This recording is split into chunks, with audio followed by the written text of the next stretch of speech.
Sivanandana Natula hidu piendradana butkaro masamuk tawningai rava Mangalna Yamatik mangalai but to faragane power khara lahauba yai kaino Horchana yam launi hauzik thoradi tarang chatkini Mangal khon kalapna Chaloi mawalaude but kaino but is nothing Khonghaude rumdu thalifa bulb singdu kufet kafet khappa horoklami Oima ai ngamjaroi Mangal hotana famungda chongkhatke Horchanchu khangprek khangdana tawriu maongduda praprak chongsilai somda poirei noklaga hare hare noigi reaction chide Mangal amadi Horchan poirei re yenglaga hai pokpad haraudaba sini henang Sivananda noklaga ya he no eni maongside asumna nupa maridu haifet wari tawduna noklami second fade noklivadu chaplepi Mahusagi adugumna amu thong thinvadu timing chapchana horai Mangalna soidre handakti reality ni Horchana nungti gi sumai sum tawleadi ekoi kamaina santi phangtoino Poireina bai ai tumorage noi hom ai sangbiu Asi haiduna poirei Mangal gi manakta changsilai aduga hipnabu hotnei Mangal magi makhong achowduna Poirei bu khangkhau kaukthawada poirei phamung makhada longna itakhi as ayuma sakta hingchidi poirei asi haiduna masa paiduna lei Mangalna kirambaga loi faramani ne ha Horchan phamung dagi prap hawgalaklaga poirei bu chingkhatpi aduga hanagi adumna amu phamung da kakhalai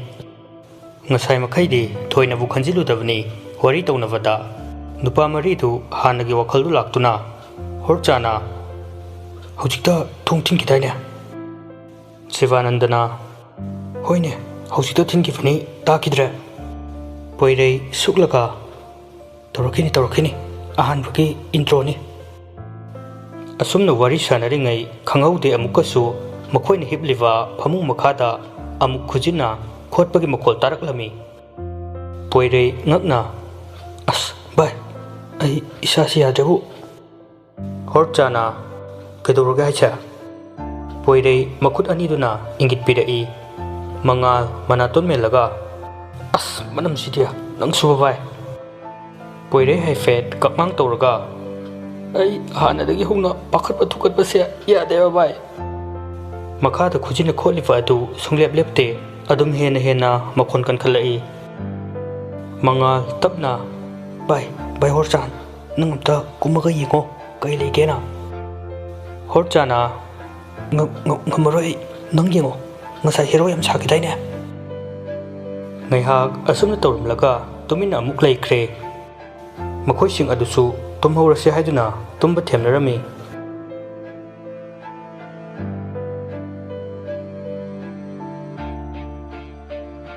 Mathangi numitni mamanvasing adu punna watana minaduna chetnava sem saba loikre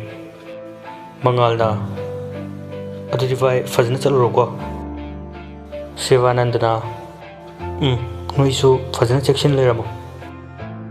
Asumna Horchana amadi Sivananda warden gi roomda changraro matungda thoraktuna makhoi hostel adudagi thokpa hawi Sivananda ngaihake matungda mayum yauraduna changba hawi Sumangdani Hoima tabro kanam hidi chalone Sivananda school vek amaga masada yanduna ngaihak sumangda leptuna mamabu kaujai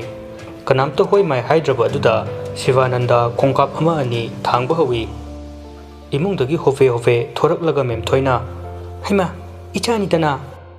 Sivananda nonkhatlaga haife noktuna thangatlava khongthangdu chaplepi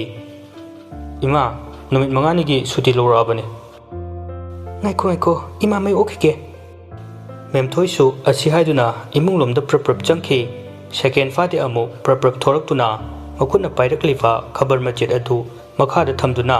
purakliva maiket adu khetuna mai chukhalami yare chango Sivananda du mai du kanthokhtuna imunglomda punna mamaga changminarai Sivananda gi kani Sivananda yaleva vektu famunggi nakanda thariva table adu thamlaga masadu longna famungda cheptharai as wai mem thoina achoba kariginu khudak sida ichana laibasina mem thoidu asi haiduna machagi famungda tapna famtharai Sivananda su heblambadu hogulaktuna family ima sida kaino masum research togena thorakpane kari none kari research no ichana hari siba Sivananda hyphen noklaga singni de ima ekhoi science ki geology gi oiba practical toba tangai fadana khangda yadaba hiram kara leire ado ima pabungdi thabuk chathokhi bro chathokhi ado ibungo ataina manabasingdi thorakminetro thorakmine ima hauroktagi imanaba horchan ga thokminarakpane masu mayumda chatkre oh nanwai akoi sida lamba ngangdura hoi ima yum sida nongma aiga lakminarambadune high school dagi hona taminarakwa nungsikraba imanabane maga aiga thabak tokminadoini oh fare adudi imanangi isinga saba thangatpirurage ko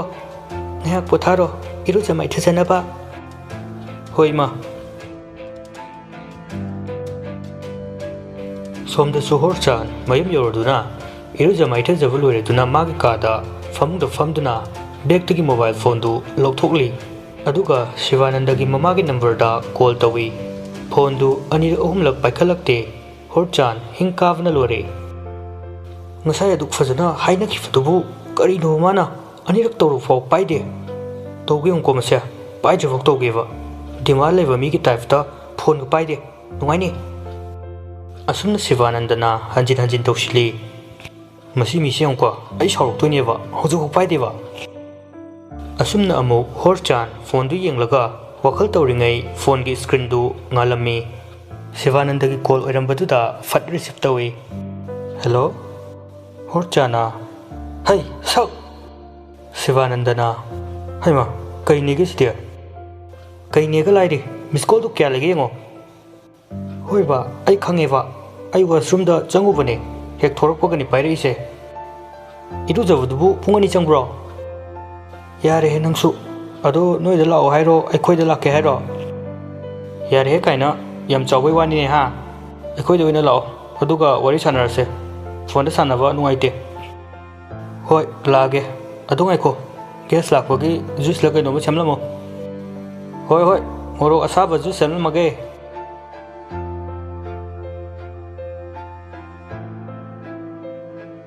numidangi matam oirakle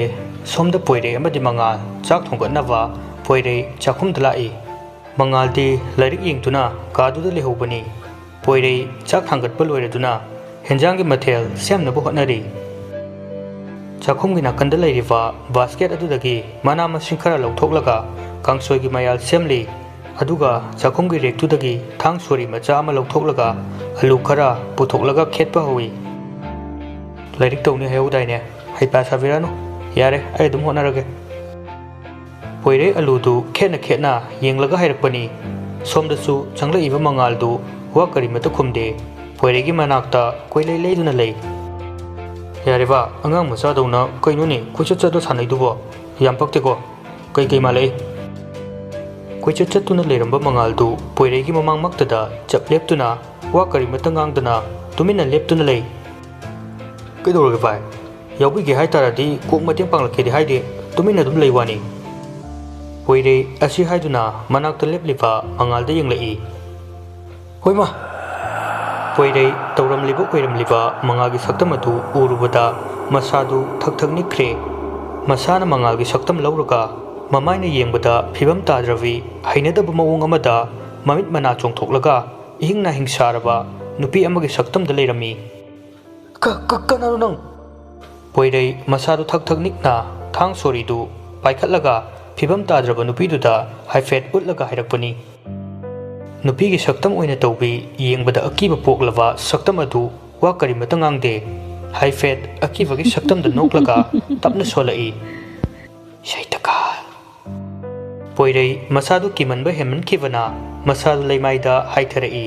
ꯑꯗꯨꯒ ꯃꯈꯥꯗ ꯂꯩꯔꯤꯕ ꯍꯦꯟꯖꯥꯡ ꯁꯣꯏꯕꯒꯤ ꯊꯝꯂꯤꯕ ꯀꯣꯡꯀꯥꯞ ꯑꯗꯨꯗ ꯂꯣꯡꯅ ꯇꯥꯔꯛꯏ꯫ ꯃꯉꯥꯜ ꯉꯛꯅ ꯂꯥꯏꯔꯤꯛ ꯌꯦꯡꯂꯝꯕꯗꯒꯤ ꯂꯥꯏꯔꯤꯛꯇꯨ ꯐꯠ ꯈꯨꯝꯖꯤꯜꯂꯒ ꯐꯨꯛ ꯍꯧꯒꯠꯂꯛꯏ꯫ ꯀꯩꯗꯧꯔꯖꯥꯠꯅꯣꯅꯦ ꯃꯈꯣꯜꯁꯤꯕꯣ? ꯃꯉꯥꯜ ꯀꯣꯜ ꯂꯤꯛ ꯇꯥꯕꯒꯤ ꯈꯣꯟꯖꯦꯜꯗꯨ ꯇꯥꯕꯗ ꯃꯁꯥꯗꯨ ꯉꯛꯅ ꯆꯥꯛꯈꯨꯝꯂꯣꯝꯗ ꯄ꯭ꯔꯞ ꯄ꯭ꯔꯞ ꯂꯥꯛꯏ꯫ ꯑꯗꯨꯕꯨ ꯑꯣꯏꯔꯝꯂꯤꯕ ꯄꯣꯏꯔꯩꯒꯤ ꯃꯑꯣꯡꯗꯨꯗ ꯄꯥꯈꯠꯅ ꯆꯦꯟꯁꯤꯜꯂꯛꯏ꯫ ꯚꯥꯏ ꯇꯥꯕ꯭ꯔꯣ? ꯚꯥꯏ ꯁꯦ ꯇꯥꯕ꯭ꯔꯣ? ꯃꯉꯥꯜ ꯄꯣꯏꯔꯩꯕꯨ ꯄꯥꯡꯈꯠꯄꯤꯗꯨꯅ ꯄꯣꯏꯔꯩꯒꯤ ꯃꯃꯥꯏ ꯃꯈꯨꯠꯇ ꯅꯥꯜꯂꯒ ꯍꯥꯏꯔꯛꯄꯅꯤ꯫ ꯃꯉꯥꯜ ꯆꯥꯛꯈꯨꯝꯗ ꯂꯩꯔꯤꯕ ꯐꯤꯜꯇꯔ ꯑꯗꯨꯗꯒꯤ ꯒ꯭ꯂꯥꯁ ꯑꯃꯗ ꯏꯁꯤꯡ ꯈꯔ ꯂꯧꯗꯨꯅ ꯄꯣꯏꯔꯩꯒꯤ ꯃꯁꯥꯗ ꯏꯁꯤꯡꯗꯨꯅ ꯆꯥꯏꯁꯤꯜꯂꯛꯏ꯫ ꯒ꯭ꯌꯥꯟ ꯇꯥꯔꯣ ꯚꯥꯏ꯫ ꯄꯣꯏꯔꯩ ꯃꯃꯤꯠꯇꯨ ꯇꯞꯅ ꯄꯥꯡꯊꯣꯔꯛꯏ ꯑꯗꯨꯒ ꯐꯨꯛ ꯍꯧꯒꯠꯂꯛꯏ꯫ ꯚꯥꯏ ꯑꯩ ꯀꯤꯌꯦ ꯌꯥꯝꯅ꯫ ꯑꯁꯤ ꯍꯥꯏꯗꯨꯅ ꯄꯣꯏꯔꯩ ꯃꯉꯥꯜꯒꯤ ꯃꯁꯥꯗ ꯀꯣꯟꯁꯤꯜꯂꯛꯏ꯫ ꯃꯉꯥꯜ ꯇꯞꯅ ꯁꯦ ꯑꯗꯨ ꯀꯩꯗꯧꯔꯒꯦꯕ? ꯍꯥꯏꯔꯛꯑꯣ, ꯀꯤꯒꯅꯨ ꯁꯦ, ꯑꯩ ꯂꯩꯁꯤꯗꯤ꯫ ꯄꯣꯏꯔꯩ ꯃꯔꯩ ꯇꯠꯂꯤ ꯍꯧꯖꯤꯛꯁꯤꯗ ꯅꯨꯄꯤ ꯑꯃ꯫ ꯄꯣꯏꯔꯩ ꯋꯥꯗꯨ ꯃꯄꯨꯡ ꯐꯥꯅ ꯉꯥꯡꯕ ꯉꯝꯈꯤꯗ꯭ꯔꯦ꯫ ꯃꯉꯥꯜ ꯒ꯭ꯌꯥꯟ ꯂꯥꯛꯇꯨꯅ ꯑꯣ ꯑꯩꯅ ꯆꯤꯡꯅꯔꯤꯕꯁꯤ ꯆꯨꯝꯃꯦ꯫ ꯄꯣꯏꯔꯩꯗ ꯌꯦꯡꯂꯒ ꯁꯦ ꯚꯥꯏ ꯀꯤꯒꯅꯣ, ꯑꯩ ꯂꯩꯁꯤꯗꯤ, ꯁꯦ ꯀꯥꯗ ꯉꯥꯏꯍꯥꯛ ꯄꯣꯊꯥꯔꯨꯁꯤ꯫ ꯑꯁꯤ ꯍꯥꯏꯗꯨꯅ ꯃꯉꯥꯜ ꯑꯃꯗꯤ ꯄꯣꯏꯔꯩ ꯆꯥꯛꯈꯨꯝꯗꯒꯤ ꯊꯣꯔꯛꯇꯨꯅ ꯃꯈꯣꯏꯒꯤ ꯀꯥꯔꯣꯝꯗ ꯂꯥꯛꯏ꯫ ꯍꯦꯛ ꯆꯥꯛꯈꯨꯝꯗꯒꯤ ꯊꯣꯛꯈꯤꯕꯗ ꯃꯃꯤ ꯁꯥꯃꯤ ꯅꯨꯄꯤ ꯑꯃꯒꯤ ꯁꯛꯇꯝꯗ ꯃꯉꯥꯜꯒꯤ ꯃꯇꯨꯡꯗ ꯐꯠ ꯆꯝꯈꯤ꯫ ꯃꯉꯥꯜ ꯊꯥꯡꯂꯝꯕ ꯈꯣꯡꯊꯥꯡꯗꯨ ꯆꯞ ꯂꯦꯞꯂꯒ ꯃꯤꯉꯣꯟꯗꯕꯨ ꯑꯁꯨꯛ ꯑꯣꯠꯄ ꯅꯨꯡꯉꯥꯏꯅꯤꯗꯅ꯫ ꯑꯁꯤ ꯍꯥꯏꯗꯨꯅ ꯃꯉꯥꯜ ꯄꯣꯏꯔꯩꯒꯤ ꯃꯥꯡ ꯊꯥꯗꯨꯅ ꯆꯥꯛꯈꯨꯝꯗꯒꯤ ꯊꯣꯔꯛꯏ꯫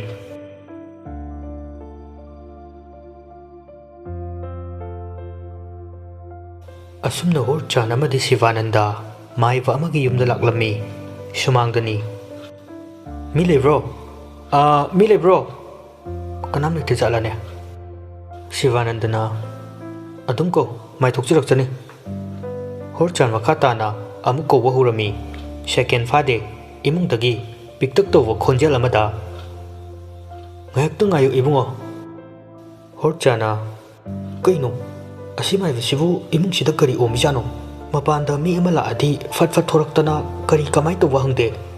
ꯌꯥꯝ ꯆꯥꯎꯕ ꯁꯥꯖꯅꯤꯡꯕꯒꯤ ꯃꯑꯣꯡꯗ ꯉꯥꯏꯍꯥꯛ ꯉꯥꯏꯔꯝꯃꯨ ꯀꯥꯏꯅ꯫ ꯚꯥꯏ ꯃꯁꯤ ꯃꯥꯏꯕꯁꯦ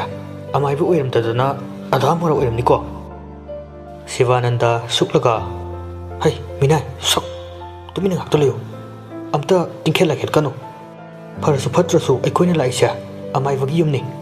ꯅꯪꯅ ꯁꯤꯗ ꯉꯥꯡꯁꯛꯏ ꯃꯌꯥꯝꯁꯦ ꯑꯥꯗ ꯂꯣꯏ ꯑꯣꯏꯔꯝꯒꯅꯤ꯫ ꯍꯣꯔꯆꯥꯟꯅ ꯀꯩꯅꯣ ꯍꯥꯏꯁꯦ? ꯑꯁꯦꯡꯕꯩ ꯑꯣꯏꯔꯝꯒꯗ꯭ꯔꯣ ꯚꯥꯏ? ꯁꯤꯕꯥꯅꯟꯗꯅ ꯀꯤꯒꯁꯨ ꯀꯤꯔꯦ꯫ ꯈꯪꯗꯦ ꯎꯔꯝꯃꯗꯤ ꯅꯪꯀꯣ ꯇꯨ ꯌꯦꯡꯉꯨꯗꯅ ꯀꯌꯥꯝ ꯃꯇꯤꯛ ꯃꯒꯨꯟ ꯂꯩꯒꯦꯗꯣ ꯑꯀꯣꯏꯕꯗ ꯇꯧꯔꯤꯕ ꯑꯣꯏꯔꯤꯕꯁꯤꯡꯁꯦ꯫ ꯇꯁꯦꯡꯅ ꯃꯐꯝꯗꯨꯒꯤ ꯑꯀꯣꯏꯕꯗꯨ ꯑꯉꯛꯄ ꯍꯥꯏꯕꯗꯨ ꯑꯣꯏ꯫ ꯃꯐꯝ ꯖꯒꯥꯗꯨꯗ ꯌꯨꯝꯁꯨ ꯀꯥ ꯍꯦꯟꯅ ꯇꯥꯗꯦ꯫ ꯃꯐꯝ ꯑꯗꯨ ꯏꯝꯐꯥꯜꯒꯤ ꯂꯩꯔꯛ ꯑꯆꯧꯕꯗꯒꯤ ꯈꯔ ꯍꯥꯏꯖꯤꯜꯂꯒ ꯂꯩꯕ ꯃꯐꯝ ꯖꯒꯥ ꯑꯃꯅꯤ꯫ ꯌꯦꯡꯕꯗ ꯈꯨꯡꯒꯪꯒꯤ ꯂꯝ ꯑꯣꯏꯅ ꯇꯧꯏ꯫ ꯇꯁꯦꯡꯅ ꯉꯛꯏꯕꯗꯤ ꯑꯃꯥꯏꯕꯗꯨꯒꯤ ꯌꯨꯝꯗꯨꯒ ꯑꯀꯣꯏꯕꯒꯤ ꯁꯛꯇꯝꯗꯨꯒꯅꯤ꯫ ꯊꯣꯡꯒꯥꯜꯗꯒꯤ ꯍꯧꯔꯒ ꯑꯀꯣꯏꯕꯒꯤ ꯁꯛꯇꯝ ꯑꯗꯨ ꯅꯥꯄꯤꯅ ꯄꯨꯡꯁꯣꯡ ꯁꯣꯡꯕ ꯀꯅꯥꯃꯠꯇ ꯆꯪꯅꯗ꯭ꯔꯕ ꯃꯐꯝ ꯑꯣꯏꯅ ꯇꯧꯏ꯫ ꯍꯤꯡꯒꯣꯜꯗꯨꯒꯤ ꯑꯀꯣꯏꯕꯗ ꯂꯤꯆꯩ ꯑꯃꯃꯝ ꯌꯨꯡꯗꯨꯅ ꯗꯦꯟꯖꯔꯒꯤ ꯁꯤꯝꯕꯣꯜ ꯌꯦꯛꯄ ꯂꯤꯆꯩ ꯑꯃꯃꯝ ꯊꯦꯠꯂꯤ꯫ ꯑꯃꯥꯏꯕꯗꯨꯒꯤ ꯌꯨꯝ ꯃꯩꯇꯩ ꯌꯨꯝꯁꯥꯅꯤ꯫ ꯌꯥꯝꯅ ꯉꯜꯂꯤꯉꯩ ꯃꯇꯝꯒꯤ ꯑꯁꯦꯡꯕ ꯑꯔꯤꯕ ꯌꯨꯝꯗꯨꯅꯤ꯫ ꯌꯨꯝꯗꯨꯒꯤ ꯑꯀꯣꯏꯕꯗꯨꯒꯤ ꯐꯛꯂꯥꯡꯗꯅ ꯃꯊꯣꯡ ꯃꯔꯝ ꯈꯪꯗꯕ ꯂꯥꯛꯁꯤꯟꯕ ꯉꯝꯗ꯭ꯔꯕ ꯃꯌꯦꯛ ꯈꯔ ꯆꯥꯏꯊꯣꯛꯇꯨꯅ ꯏꯔꯤ꯫ ꯃꯌꯦꯛꯁꯤꯡ ꯑꯗꯨ ꯑꯉꯥꯡꯕ ꯃꯆꯨ ꯈꯛꯇꯅ ꯏꯔꯤꯕꯅꯤ꯫ ꯍꯣꯔꯆꯥꯟꯅ ꯚꯥꯏ ꯀꯩꯅꯣ ꯁꯤ ꯃꯌꯦꯛꯁꯤꯕꯣ? ꯁꯤꯕꯥꯅꯟꯗꯅ ꯍꯣꯔꯆꯥꯟꯅ ꯊꯤꯜꯂꯤꯕ ꯃꯥꯏꯀꯩꯗꯨꯗ ꯌꯦꯡꯂꯒ ꯑꯩꯁꯨ ꯈꯪꯗꯦꯅꯦ ꯑꯁꯤ ꯃꯌꯦꯛꯁꯤꯗꯤ꯫ ꯍꯣꯔꯆꯥꯟꯅ ꯑꯩ ꯈꯔ ꯅꯛꯁꯤꯜꯂꯒ ꯌꯦꯡꯒꯦꯁꯦ꯫ ꯍꯣꯔꯆꯥꯟꯅ ꯐꯛꯂꯥꯡꯗꯨꯒꯤ ꯃꯅꯥꯛ ꯈꯔ ꯅꯛꯁꯤꯟꯅ ꯏꯔꯤꯕ ꯃꯌꯦꯛꯇꯨ ꯀꯔꯤꯅꯣ ꯍꯥꯏꯅ ꯃꯃꯤꯠ ꯑꯅꯤꯗꯨꯅ ꯊꯥꯡꯒꯠꯂꯒ ꯌꯦꯡꯉꯤ꯫ ꯃꯌꯦꯛꯁꯤꯡꯗꯨ ꯃꯄꯨꯡ ꯐꯥꯕꯗꯤ ꯅꯠꯇꯦ꯫ ꯃꯌꯦꯛ ꯈꯔ ꯑꯃꯗꯤ ꯃꯃꯤ ꯁꯥꯃꯤ ꯑꯣꯏꯅ ꯇꯧꯏ꯫ ꯃꯁꯤꯅ ꯇꯥꯛꯄꯗꯤ ꯌꯨꯝ ꯑꯁꯤ ꯃꯇꯝ ꯀꯨꯏꯔꯕꯒꯤ ꯃꯃꯥꯡꯗ ꯂꯩꯔꯛꯂꯦ ꯍꯥꯏꯕꯁꯤ ꯈꯪꯕ ꯉꯝꯃꯤ꯫ ꯍꯣꯔꯆꯥꯟ ꯏꯔꯤꯕ ꯃꯌꯦꯛꯇꯨ ꯃꯃꯤꯠꯇꯨꯅ ꯆꯪꯁꯤꯜꯂꯒ ꯈꯪꯅꯕ ꯍꯣꯠꯅꯩ꯫ ꯁꯩ ꯃꯆꯤꯟꯗꯨꯅ ꯏꯔꯤꯕ ꯃꯌꯦꯛꯁꯤꯡꯗꯨ ꯍꯥꯏꯕ ꯃꯄꯨꯡ ꯐꯥꯗ꯭ꯔꯤꯉꯩ ꯏꯃꯨꯡꯗꯒꯤ ꯃꯤꯌꯥꯏ ꯆꯜꯂꯕ ꯅꯨꯄꯥ ꯑꯃ ꯊꯣꯔꯛꯂꯒ ꯀꯔꯤ ꯇꯥꯟꯅꯁꯤꯒꯦ ꯏꯕꯨꯡꯉꯣ? ꯍꯣꯔꯆꯥꯟ ꯅꯣꯟꯈꯠꯂꯝꯕ ꯃꯀꯣꯛ ꯑꯗꯨ ꯐꯠ ꯅꯣꯟꯊꯔꯛꯇꯨꯅ ꯍꯥꯏꯐꯦꯠ ꯇꯨꯡꯍꯟꯗꯨꯅ ꯁꯤꯕꯥꯅꯟꯗꯒꯤ ꯃꯅꯥꯛꯇ ꯂꯦꯞꯂꯔꯦ꯫ Shivananda nokfet tawraga sibu amaiva avuthe hoigi yum natabra miyai chelaba nupa adu haifet noklaga ai isamangni bungo kari tana sige chango kakhalo Horchan amadi Shivananda Mangol gina kanda leiriva kauna gi fak ama Mangol da thariva aduda tapna famtharai amaiba abothe su mora amada famthai hayu kari tawre Horchan du tapna oja wari se oja tambada kari su leitava kaisu natava hiram ama oivadi yai adubu aikoi pumnamakdadi achobu khudung thiva haibadu oigadore Horchan amadi Shivanandana mamangda thokiva thodok pumba amata chithadana amaiva avotheda tammi avothe su mamitu haifet usilaga lei second ahum mari leiraba matungda amuk pangthorai nakoi gise araiva thabakti oiroi Shivananda ngakna takpi oja maiva abothena makhatarai kana gumbi amagi thawai amana nakoi pumbada shenaraga leire masinani nakoi na kiriwa nakoi de hekhe kihan khanghan batawribasi Horchan amaivana hojik hairakliwa wahaidu masadu kiraduna matin kutlauna yothai Shivanandana makhatana adudi oja aikoi hojik kadogani maiva avothoidu ngahak wakhal tawraga nakoi na hojik tawwa yawa hairagadi nakoi chekshina leiva dai imungge Ningthou leimaren pumnamakpu shagona badai amam athengbada thokpa khara chekshin gadavani natona tomta kaidongaida thoidavani hairiva singse tawravadi nakoi thawaidudagi khara safaba ngamgani Shivanandana ojana hairiva adudagi atopo upai amata leitrava haivadi thawaiduna ikoida sum yetuna leirivase masi yetanava ojana upai amta tawbiu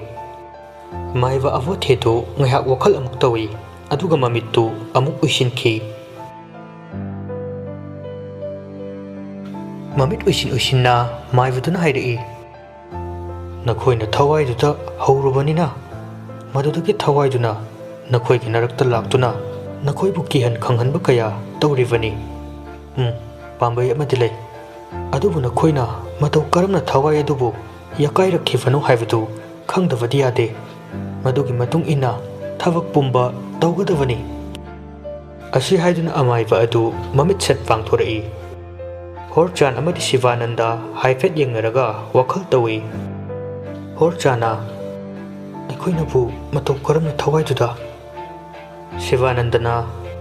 adudi kamai tawne aikoinadi atopa kanagumba amatada Sheranaba pambai amata sisinaba leikide amaiba aduda amuk yenglaga haibiu oja matau karamna aikoina thawai adubu yekayan kivano amaiba aduna nakoi marakta kanagumba amana thawaiduna nakhoigi marakta leiva yanava honarakpada nupigi saktam ama lawduna wahai ama haihankre adunani madugi wahaiduna ngasi nakhoigi marakta yengai uhaidava tamthiba mawong kaya ama thawaiduna ulaklibasi Horchana khangang hanglai oja kari maramgidamak thawaiduna aikhoigi nakta leiriva aduga karamba wahaina thawaiduna aikhoigi nakta leiba ngamkhriva amaiva adu asangba soraba hondoklaga abuk makatarai pandam amagidamaktani mana nakhoigi narakta leiba pamibasi aduga thawaiduna ahal oiravi nupi amagi saktam lauraga Seitakal hairiva wahai asi haihanduna mana noibu khudum chankivani Shivanandana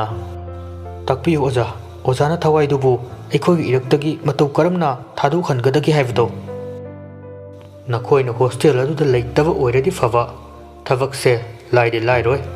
mafamduda aina lae karigumba ama soidana thawai manggadawani yamna lukhraba thabakni